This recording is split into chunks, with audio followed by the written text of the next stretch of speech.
Hello everybody, you're welcome back again to the Reggae Appreciation Society. In the history of popular music, genres have developed over time through combinations of different influences. But in case of digital dancehall, or Reggae as popularly called in the 90s, is among the most dramatic on record. It owes its existence entirely to one electronic instrumental that took the world by storm exactly 40 years ago. Before this rhythm was unleashed on the dancehall scene, that subgenre of reggae was a combination of vocalists writing the instrumentals of actual bands cranking out reggae beats. Digital dancehall would totally overturn the influence of the original dancehall template and became the most popular sound out of Jamaica and among the most influential on the globe. And this all began with a thumping, strange, and definitely unusual accidental instrumental that the world has come to know as the Sleng Teng rhythm, named in honor of the song Under Me Sleng Teng by a 19-year-old dancehall DJ called Wayne Smith. Its impact was simply earth-moving as it completely turned Jamaica's music industry on its head, cheapened the costs of making songs, opened the floodgates to all comers, and signaled the dawn of the era of the ragamuffin DJ, which endures till today.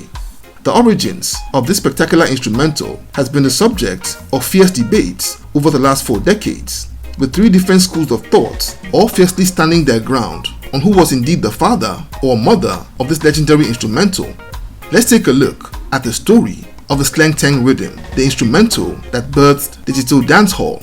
Now this tale doesn't begin on the vibrant streets of Kingston, but started in Tokyo with a then 22-year-old Japanese classical pianist named Okuda Hiroko, who was just fresh out of college in 1980.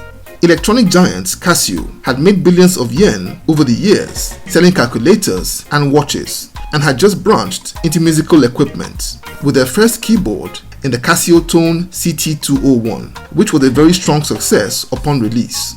And for the next generation of keyboards, they got the idea to make it with pre-programmed beats and would employ musicians including Hiroko Okuda to make those beats. She was then a big fan of British rock, and in that period had been listening to plenty of David Bowie and Joy Division, and this music inspired her to craft a beat that among others would be pre-programmed on the new Casio MT40 keyboard that came into the market in 1981. As Casio's new product was taking off in the streets, a 16-year-old upcoming dancehall artist 8,000 miles away in Kingston, Jamaica had just released his first single produced by King Jammy that was followed soon after by his first album called Youth Man Skanking. That album had made its way to the UK, where it made waves on sound system circuits. But this artist, named Wayne Smith, was still largely unknown in a dancehall scene which had titans like Yellow Man and Barrington Levy doing their thing. But 3 years later, everything would change. In 1984, a youngster and close friend of Wayne named Noel Davey, who was then an aspiring keyboardist, asked his mentor and Wailing Souls member, George Buddy Hay, to buy him a then state-of-the-art Yamaha DX7 synthesizer the next time he went on tour of the US, an instrument that was then being used by the biggest bands in the world with awesome results.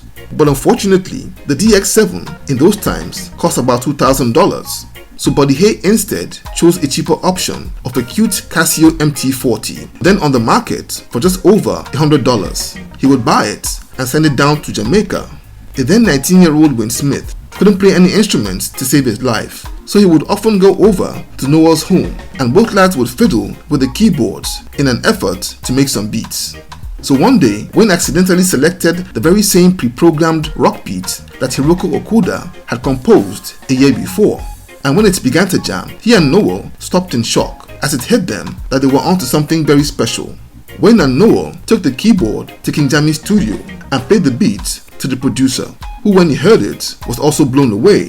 He would slow it down and infused some extra factors like percussions and hand claps, and the end result was a very strange sounding thumping instrumental that was in fact the first electronic or digital dancehall rhythm.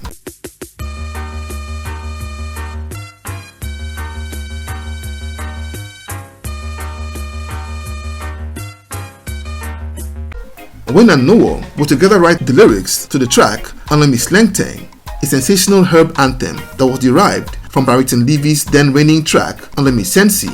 King Jammy knew that that track was fire, but he wasn't sure if audiences were ready to hear it, because up until then, listeners and dancehall fans had never heard anything like it and were only used to traditional reggae instrumentals. He first tested it at the sound system dance that weekend, and it became an instant hit with the listeners every time it played. But the ultimate confirmation came in February 1985 when King Jammy's sound system went head to head with Jack Scorpio's own outfit. And that evening, the Scorpio crew were beating Jammy's hands down until he unleashed the Under Me Sleng Teng rhythm, driving that crowd wild and winning the clash decisively. Jammy released Under Me Sleng Teng on his own label soon after, and it became a monster smash that blew up in Jamaica and soon caught fire in the UK. This unusual digital beat caught on big time in Jamaica, especially with the adventurous younger generation, and in no time, producers all over the island were scrambling to make their own digital beats, not to mention the legion of dancehall artists who would apply their own vocals to the rhythm. Veterans like Nicodemus, Sugar Minot, and Johnny Osborne were the first to cut their own versions, with Johnny Osborne's version track, Body By, considered the best cover and second only to Wayne Smith's original. Within months, there were literally hundreds of covers of the Sleng Teng rhythm. This proliferation would spark diss tracks like UK dancehall artist Tipper Irie's song "Oh no, not that Sleng Teng rhythm again. And seizing on this new massive trend, King Jammy would respond to Tipper Irie with a new instrumental called the Agony Rhythm for Admiral Bailey's song Big Belly Man. It was now official that digital dancehall was the biggest sound in Jamaica and had come to stay. Every forward-looking production crew and rhythm section in Jamaica, like Sly and Robbie, as well as Steely and Clevie, quickly started to put out their own digital instrumentals, hot and ready for a new generation of artists that quickly became the new kings of dancehall. The Sleng Teng rhythm has sparked a movement, but it also had negative repercussions, as now anyone with a keyboard could make music from his bedroom, as it became obvious that no one needed an expensive band to make instrumentals. And this not only put instrumentalists out of business, but the proliferation of producers led to a general decline in the quality of music production in the 1980s. I'm still not sure why, but this new sound became known in Jamaica as raga, a word derived from ragamuffin, which means in simple terms, an unkempt or rough-looking person. It's been estimated that more than 500 dancehall artists have done their own versions of the Sleng Teng rhythm over the years. It not only made monumental waves in dancehall and reggae, but its influence will cross over into hip-hop, techno, and even rock, as US rap group Soul Dimension and UK band Dr. Calculus would get their own piece of the action before the 80s were done. If the 1980s was the era that digital dancehall was born, the 1990s would be the epoch it truly took over the world, as it would launch a whole new generation of superstars like Shabba, Supercat, Buju Banton, and many others, and truly saw them accepted by global audiences even beyond the reggae fan base. A dominance that would endure and even go several notches higher in the 2000s, with artists like Beanie Man, Sean Paul, and Elephant Man doing their thing. And digital dancehall is still burning brightly and hot up until today. The legendary Sleng Teng rhythm sparked a musical revolution like none other in Jamaica's music history. A stunning creation that was a product of artistic brilliance, accidental discovery, and impeccable cultural timing that altogether would make it among the landmark musical creations of the 20th century. So there you have it. Thank you for watching this video today.